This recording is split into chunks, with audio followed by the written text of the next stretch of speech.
直升机在空中盘旋，一个个全副武装的战士所将地灭。他们是孤傲的英雄，弹无虚发，闯入险境，只为拯救世界。我想这就是大多数人心中对特种部队的固有印象。的确，无论是小说还是电影，展现出的大都是这些特战部队的传奇故事。尤其是在美国，一个特种部队的履历基本上就是动作片主角的标配。但谁又能想到现实中的传奇，无论是三角洲部队还是海豹六队，促成他们建立的竟然是美军的一场耻辱性失败。而大名鼎鼎的美军特种作战司令部队内竟然还存在一个3层分级的潜规则。此外，美军的海豹突击队和海豹六队到底是什么关系？美军的特种部队到底有多少支？他们又各自有怎样的故事？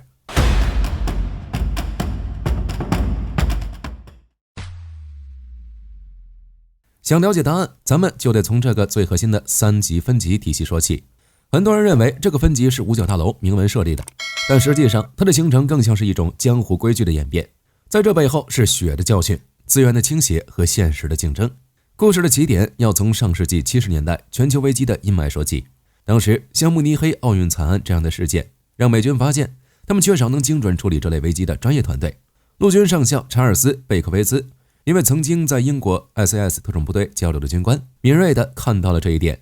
他四处游说，坚信美军必须效仿 SAS， 建立一支专门处理人质营救和反恐任务的顶级单位。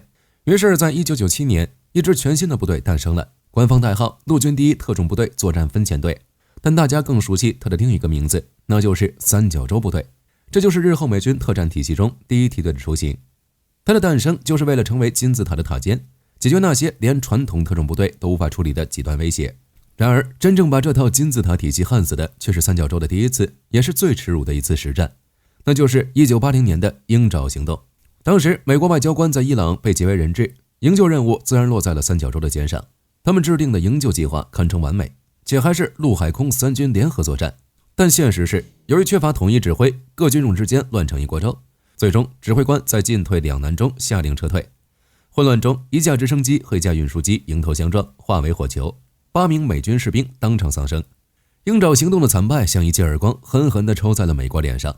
他用最血腥的方式证明了美军只有一支精锐部队远远不够，还需要一个能统一指挥的作战系统，以及专门的航空、情报等支援力量。这次失败的教训直接催生了联合特种作战司令部，简称 JSOC 的出现，其唯一目的就是统一指挥像三角洲这样的顶级单位，杜绝内斗和指挥混乱。其次，第160特种作战航空团，也就是夜行者的诞生，也是源自这场行动。五角大楼决定必须有一支专属的飞行部队，为第一梯队的秘密渗透当司机，这就是他们的建立的原因。但最关键的是，这场失败彻底固化了美军资源倾斜的原则。国会和军方开始把最多的钱、最好的装备、最优先的情报源源不断地砸向 JSOC 及其麾下的第一梯队，这就是3级分级体系形成的逻辑。它不是被设计出来的，而是被一次惨痛的失败倒逼出来的。一个以 JSOC 为决策中心，以三角洲海豹六队为先锋，以夜行者和其他情报单位为支撑的国中之国就此成型。那么这套体系是完美的吗？它带来了哪些好处，又埋下了哪些隐患？从积极的一面看，优势非常明显。第一点就是分工明确，需要大规模突击，第3梯队的空降师上，需要训练友军，第2梯队的绿扁帽是专家，需要精准打击，第1梯队出马。在这套体系下，专业的人干专业的事儿，效率极高。第二点则是他建立了一套内选机制，对第2梯队的精英来说，被选入第1梯队是职业生涯的最高荣誉。这种渴望会激励所有特战队员疯狂提升自己，从而拔高了整个群体的平均水准。但另一方面，它的缺陷也同样致命，甚至可以说这就是美军特战部队诸多问题的根源。它最核心的缺陷就是滋生了特种部队的傲慢和鄙视链。当资源和高光任务长期集中于少数部队时，我们才是真精英，你们都是二流的心态便难免产生。第1梯队看不起第2梯队，第2梯队看不起常规部队，这种内部隔阂在战场上有时是致命的。其次是严重的资源和任务分配不均，第1梯队拿着无限预算的黑卡，玩着最先进的装备，而同样在搏命的第2梯队可能还在为训练经费头疼。更严重的情况则是抢饭碗，有时一个任务第2梯队就能解决，但上头为了万无一失，非要派第1梯队来干。这不仅让第1梯队疲于奔命，也剥夺了第2梯队的实战机会。那么面对这套利弊共存的潜规则，各方态度如何？特战司令部的态度非常官方，公开场合中他们坚决否认分级，强调所有战士都最优秀。但私底下，这套体系又是他们预算分配和任务规划时心照不宣的基础。各个部队的态度就更有意思了。第一梯队尤其是三角洲奉行安静的专业主义，极少炫耀，因为他们的存在本身就是机密。第二梯队的态度就复杂得多，一方面他们对自己部队的历史和文化无比自豪，一个绿北雷帽会坚信他们实现的战略价值远比第一梯队的一次突击更大，但另一方面说对第一梯队的资源和地位完全不羡慕，那也是假的。这种骄傲、竞争甚至嫉妒的复杂心态，构成了美军特种部队内部真实而充满张力的野蛮生态。搞懂了这套体系的由来、利弊和背后的博弈，我们才能看懂为什么海豹突击队和海豹六队虽然都叫海豹，却早已是两个世界的物种。这也能理解那些传奇部队的高光时刻与黑历史背后到底埋藏着怎样的文化基因。搞懂了顶层设计，咱们就来认识一下构成特战中坚力量的第二梯队。如果说第一梯队是传说，那第二梯队就是传奇。他们是美国在全球投射影响力的急先锋，每一支都有着独一无二的人设。而我们要说的第一支特种部队就是绿色贝雷帽。绿扁帽的诞生源于冷战时期对非对称战争的思考。1961年，肯尼迪总统亲自授权他们佩戴标志性的绿色贝雷帽，绿扁帽之名从此响彻世界。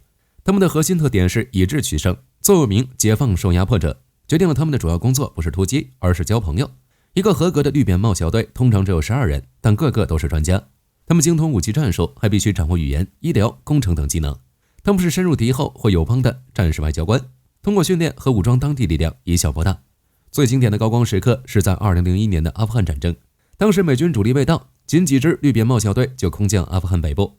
他们骑着马与当地北方联盟武装并肩作战，用激光指示器为 B-52 轰炸机引导目标。这幅骑兵召唤空袭的魔幻画面成了现代非常规战争的经典。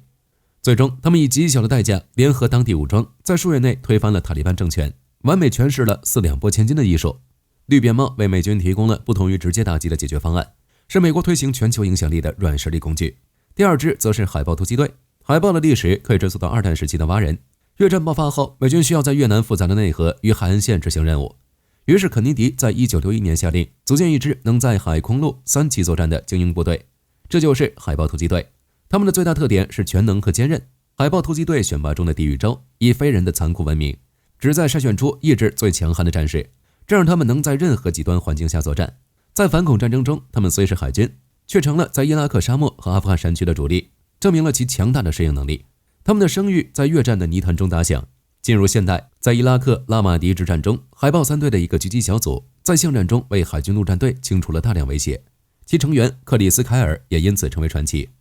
海豹突击队是美军特战体系中的万金油，几乎能胜任所有类型的特种任务。同时，他们也为第一梯队的海豹六队提供了最主要的人才。第三支是第75游骑兵团，游骑兵就是美军的破门锤。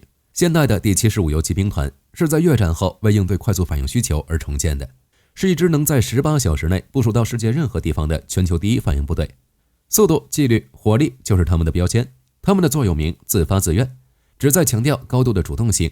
他们就是美军轻型步兵的极限，专注于大规模强制进入作战，比如夜间散将夺取机场。他们或许不是战术最复杂的，但绝对是纪律最严明、执行力最强的。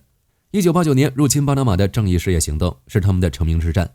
行动开始，2个游骑兵营在夜色中散将突袭了巴拿马的2大机场，以极小代价迅速控制要害，为后续主力打开了大门，完美展示了他们作为踹门先锋的价值。游骑兵团是接点常规部队与顶尖特种部队的桥梁，既能独立执行高强度突击，也能为第一梯队提供武力支援。更重要的是，他们是整个陆军特战体系的人才库，无数佼佼者最终会走进三角洲的选拔大门。第四支海军陆战队特种作战司令部，简称 MARSOC。MARSOC 的建立是个傲娇的故事。海军陆战队一直以精英自居，认为自己的武装侦察部队足够强大，没必要加入特战司令部这个大杂烩。然而，反恐战争的现实让陆战队高层意识到，不加入这个体系就意味着被排斥在核心任务和资源之外。最终，在现实压力下，陆战队于2006年正式组建了 MARSOC， 成为美国特战中最年轻的成员。作为后起之秀， MARSOC 的优势是博采众长，他们的任务和训练很大程度上借鉴了绿扁帽和海豹的经验，专注于直接行动、特别侦察和对外军事援助。其队员被称为突袭兵，这个名号继承自二战时期的一支传奇部队。由于成立较晚且行动高度保密， MARSOC 没有广为人知的大场面战力，但他们在阿富汗长期部署中发挥了关键作用，为稳定当地局势立下汗马功劳。MARSOC 加入的最大意义就是补全了特战司令部的最后一块拼图，将陆战队独特的2栖作战文化和强大战斗力正式整合进了美国的特战体系中。如果说第二梯队是在阳光下创造传奇，那么第一梯队的幽灵们就是在阴影中改变历史。他们就是 JSOC 手中最锋利的尖刀，执行最高风险、最敏感的国家级任务，其存在本身就是最高机密。首当其冲的便是陆军的三角洲部队。但要记住一点，在官方口径里，这支部队根本不存在。你去问五角大楼，他们会用一些奇怪的名字搪塞你，比如战斗英勇大队，而在内部，队员们则称自己为那个单位。这种极端的保密性就是三角洲的特点。它的创始人就是我们之前提到的查尔斯·贝克维斯上校。他从英国 ICS 投师归来后，一手打造了这支美军自己的反恐力量。三角洲的选拔堪称地狱中的地狱，皆只从美军最精锐的部队中招人，特别是第75游骑兵团。其中最著名的一项就是在山脉中进行超长距离的单独负重越野，只给你坐标、地图和指北针。这考验早已不是体能，而是极限压力下的独立思考和决策能力。他们的高光时刻是1993年索马里的摩加迪沙之战，也就是黑鹰坠落的原型。在那场惨烈的巷战中，狙击手兰迪·舒加特和加里·戈登在2架黑鹰被击落后，明知危险却主动请缨，升降到地面，用生命保护受伤的飞行员，直至最后一刻。然而，三角洲的历史也始于鹰爪行动的耻辱，那次失败是刻在他们骨子里的烙印，时刻提醒着他们，个体的强大离不开体系的支撑。而在陆军有三角洲的同时，海军也锻造出了自己的王牌，这就产生了一个经典问题：海豹6队是不是海豹突击队？答案是，但不仅仅是。鹰爪行动失败后，海军也痛定思痛，决定建立一支专门干海上反恐的专家组。这个任务交给了传奇人物理查德·马辛科。马辛科是个典型的海盗式指挥官，为了迷惑苏联，他故意给这支新部队起名为海豹第6小队，而当时的海军其实只有2支海豹小队，这就是海豹6队的由来。但今天它的官方名称叫海军特种作战研究大队，简称 DEVGRU。 那么常规海豹和 DEVGRU 究竟有什么天壤之别？你可以理解为 DEVGRU 是海豹突击队的进阶版，但存在本质不同。第一的指挥链不同，常规海豹归海军特战司令部管，而 DEVGRU 和三角洲一样，只属于更高更神秘的 JSOC。 第二是选拔不同， DEVGRU 从不公开招人，他的候选人必须是常规海豹里战功赫赫的顶尖老兵，他们会被邀请参加代号绿色小队的选拔。这场选拔更侧重于极端压力下的精准射击和战术决策。第三是任务性质不同，常规海豹执行战术任务，而 DEVGRU 执行的是能直接影响国际局势的战略任务。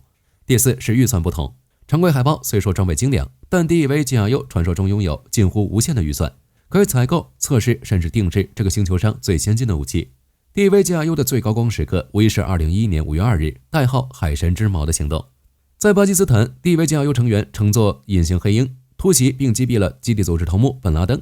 这次行动堪称现代特种作战的完美典范，也让 DEVGRU 的名字短暂地从阴影下暴露在阳光下。然而与巨大荣誉相伴的是同样巨大的争议。近年来， DEVGRU 频频爆出战争罪行和纪律丑闻，一些队员被指控存在过度攻击行为。这些黑历史也表明，当一支部队长期游走于法律和道德的灰色地带，被赋予杀戮许可，却缺乏足够监督时，人性的黑暗面就可能暴露。这不仅是 DEVGRU 的问题，更是所有第一梯队幽灵们共同面临的心魔。聊完了这些战神和幽灵，故事还远没有结束。因为任何一次成功的特种作战都不是几个兰博就能完成的，在他们身后有一个庞大精密的支援体系。首先到来的就是空中司机代号夜行者的第160特种作战航空团。作为 JSOC 御用的空中地势公司，他们专门开着深度魔改的直升机，在全世界最危险的夜空里接送第一梯队的 VIP 客户。他们的座右铭是夜行者绝不放弃。在黑鹰坠落中，他们的飞行员身负重伤，依然坚持把飞机开回基地。在击毙本拉登的行动中，一架隐形黑鹰坠毁，是他们冒着风险驾驶备用机，硬是把所有队员一个不少的带了出来。没有夜行者，第一梯队的幽灵们将寸步难行。如果说夜行者负责送人去，那接下来简称 PJ 的美国空军伞降救援队就是负责救人回的。这帮人可能是整个美军中最受尊敬的群体之一，他们的座右铭是为了他人能够生存。这不仅仅是口号，而是他们毕生的信念。PJ 的队员既是顶级特战精英，也是合格的急救医生。他们能在枪林弹雨中从天而降，去拯救被击落的飞行员和陷入绝境的友军。在黑鹰坠落中，正是 PJ 的队员在自己也中弹的情况下，建立了临时救护站，救治了超过25名伤员。可以说，他们就是美军的战场天使。不过，除了这些专业支援单位，我们更不能忘了构成金字塔地基的第3梯队，那些常规部队中的精锐。黑鹰坠落的惨痛教训为美军留下了一个深刻的反思：如果当时在摩加迪沙有一支装备着坦克和装甲车的常规部队，能够及时赶到并提供强大的火力支援，那么那场战斗的结局会不会完全不同？好了，今天的故事到这里就差不多要结束了。我们从一次史诗级的失败开始，见证了美军特战的崛起。我们了解了3级分级这套潜规则背后的逻辑与代价，也认识了那些各显神通的战神与行走于阴影中的幽灵。对于这些部队，作为局外人的我们又会有什么样的看法？说出你最欣赏的队伍是哪一支，以及喜欢它的理由。欢迎在评论区留言讨论。我是火力军，咱们下期再见。好的，各位观众，今天给大家推荐一款 T 恤，不仅超有态度，还堪称性价比之王。首先，它超级轻，拿在手上轻飘飘，穿上身更是零负担，舒服到让你忘了它的存在。其次，面料剧透气，就像会呼吸一样，就算在外面跑一天，也能保持干爽，彻底告别黏腻感。最关键的是，价格真的让我惊掉下巴，仅需很少的钱，你就能拥有这份清爽。质量和舒适度绝对远超这个价位，闭着眼入都不亏，多买几件换着穿也毫无压力。链接已经给你们上了，这种宝藏 T 恤手慢无，赶紧去抢。